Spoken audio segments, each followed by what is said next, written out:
What's up mga kautol? Magandang umaga po. Yan. Nakalipas po ang bagyo. Ay talagang giba. Ang ating halaman nga po ay wala po tayong magagawa at kalamidad nga po. Yan, kumusta po ang lahat? Tayo po sulod pa din sa bukid. Ngayon po ay 6:30 ng umaga mga kautol. Yan. Oh, ayari ang pipino. Walang dahon mga kautol. Gut-gut. Gut-gut ang ating dahon ng pipino. Yan tayo magsisimula na rin magtubigan sa makalwa po. Umpisahan na po natin. Madali naman po magtubigan. Saglit lang.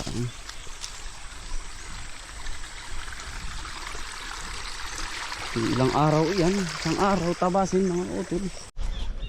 Ayan mga kautol, siya nga pala. Ari pong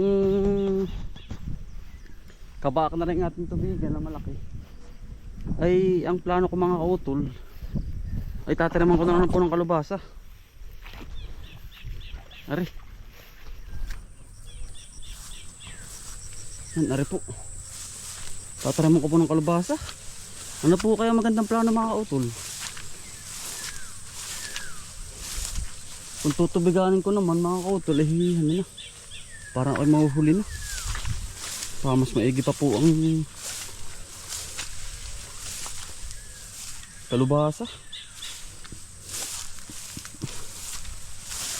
Ano po?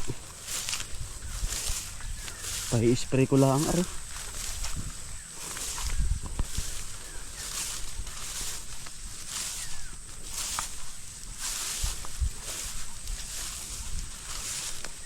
Kalabasa na lang po mga utol. Ay nakita ko sa YouTube, nanood po ako. Kalabasa po yung magaling, maganda. Ang gagawin ko lang mga utol, pagitna po ba? Yan. Para hindi masayang. Yan ang lago ng damo.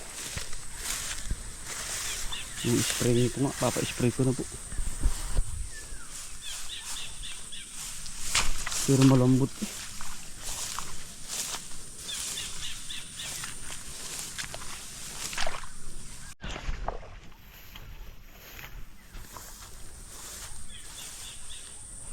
Pero akin pong aring spray mga utol. Kalabasahan ko na lang po yun na lang po lahat. Isimulan ko na po ngayon po pat bubutas-butasin ko lang. Ang gagawin ko mga utol pag gitna lang.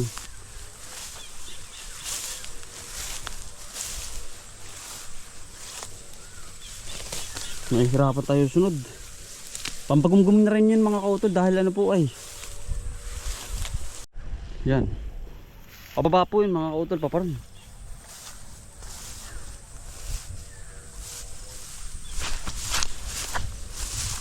Para po hindi tayo mahirapan sa susunod na magpalayan. Sa susunod na lang po tayo magpapalayan mga kautol. Tarig malawak na rin. Gawa ng mga kautol halos wala din. Maganda po maghalaman, focus lang po sa halaman. Pero kalabasa number 1 po dito mga utol. Ari. Gitna lang ng gitna. May pangarado naman po tayo. Ano po mas maganda po, suggest nga po kayo mga utol kung pero saan po na lang kalabasa.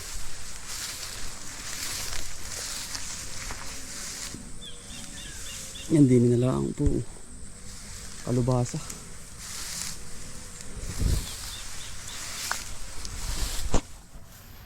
Pababa po yun. Simulan ko na po pati ngayon. Dire-diretso na po.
Yan mga kautol.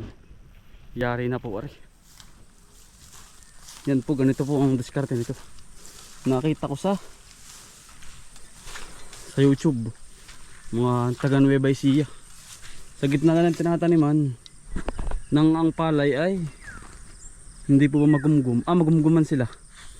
Yan. Pero pa-spray po natin yan. Para hindi ko mapalandam. Ano po? Yan. Kalubasahan po natin yan. Damihan na nga naman natin. Mga utol. Tayo po umahon na. Aba. Santing po ang init. May merenda po pati. Naka-5 luang na tayo mga utol. Tato naman tayo ng kalubasa. Okay na yun. Maraming puno na yun. Tayo po.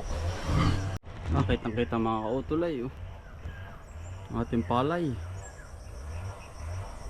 Palayan nung bumagyo. Ano po yun? Yun. Ating ang tawag dun.